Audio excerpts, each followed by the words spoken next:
ओम नमः कल्याणदे देवी नमो शंकर वल्लभे नमो भक्त प्रिय देवी अन्नपूर्णे नमोस्तुते।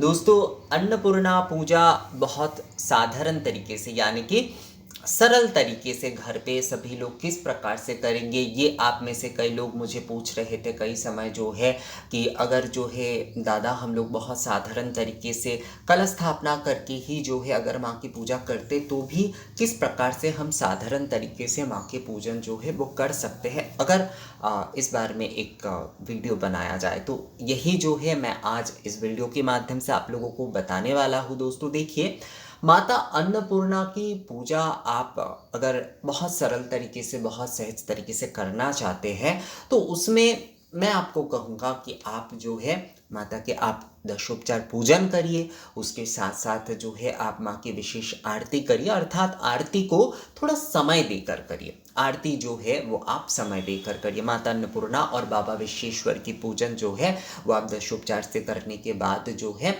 आप समय देकर आरती करिए, माँ के समय देकर आरती करिए। धूनो पुरानो अनुष्ठान जो है वो आप कर सकते हैं, यानी कि आप बहुत बड़े तौर पर अगर आप पूजन नहीं भी कर रहे हैं तो भी आप देखिएगा ये सारे विधि आदि के साथ जब भी आप पूजन कर रहे होंगे चैत्र शुक्ल अष्टमी के दिन जो है माता अन्नपूर्णा के, तो वो भी जो है एक विस्तार की पूजा ही हो जाएगा एक प्रकार से जो है दोस्तों। तो बहुत सहज और सरल तरीके से अगर माँ अन्नपूर्णा की पूजा जो है आप चैत्र महीने की शुक्ल अष्टमी के दिन करना चाहते हैं तो आप माँ के दशोपचार पूजन आदि करिए और उसके साथ साथ माँ की विशेष आरती करिए और धूनो पुरानो अनुष्ठान आदि करिए। तो इसमें दशोपचार पूजा और आरती यही दो जो है वो विशेष है। आरती थोड़ा हमेशा विस्तार से करिएगा, विशेष रूप से करिएगा। मान लीजिए कि आप धूप दीप यही जो है एक से अधिक धूप दीप, जैसे कि आप धूप आराधना के माध्यम से आप माँ की आरती कर सकते, काशी में जैसे इसी प्रकार से किए जाते हैं, तो आप माँ की इस प्रकार से विशेष आरती आदि करिए और धूनो पुरानो अनुष्ठान आदि करिए। और अगर संभव हो सके, क्योंकि अन्नपूर्णा पूजा है तो उस दिन अगर आप जो है कुछ लोगों को बुलाकर अगर कुछ प्रसाद में खिलाते हैं, खीर पूरी ये सब कुछ खिलाते हैं, खिचड़ी आदि ये सब कुछ खिलाते तो वो बहुत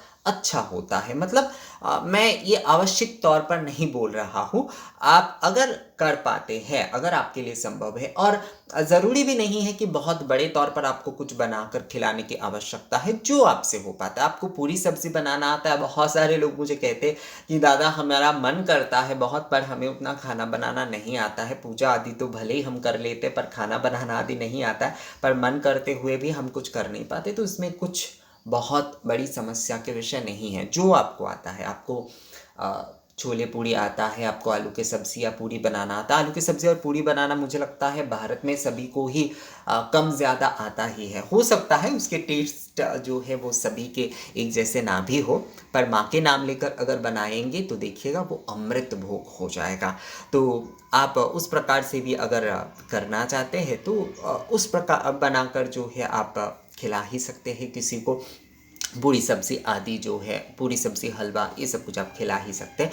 पर मूल यहाँ पर क्योंकि पूजा है तो पूजा में आप माँ की सरल तरीके से अगर पूजन कर रहे हैं तो उसमें भी आप कलश स्थापना करिए।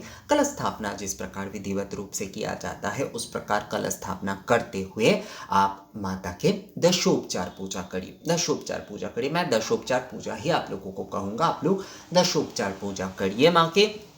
आप जो है विशेष रूप से आरती आदि करिए और धूनो पुरानो आदि के अनुष्ठान करिए और संध्या आरती आदि, माँ के भजन आदि ये सब भी जो है आप ज़रूर करिएगा। देखिएगा इससे ही जो है ना आपके अन्नपूर्णा पूजा जो है चैत्र शुक्ल अष्टमी के दिन वो बहुत विशेष हो जाएगा दोस्तों। तो मुझे लगता है आप लोगों को ये सरल तरीके से पूजा करने के विषय में जो जानकारी चाहिए था वो आप लोगों को समझ में आ गया है। अगर इस बारे में आप लोगों का कोई सवाल आती है तो आप लोग मुझे कमेंट्स करके या मेल करके बोल सकते हैं। मिलते हैं आपसे अगली वीडियो में, तब तक के लिए नमस्कार।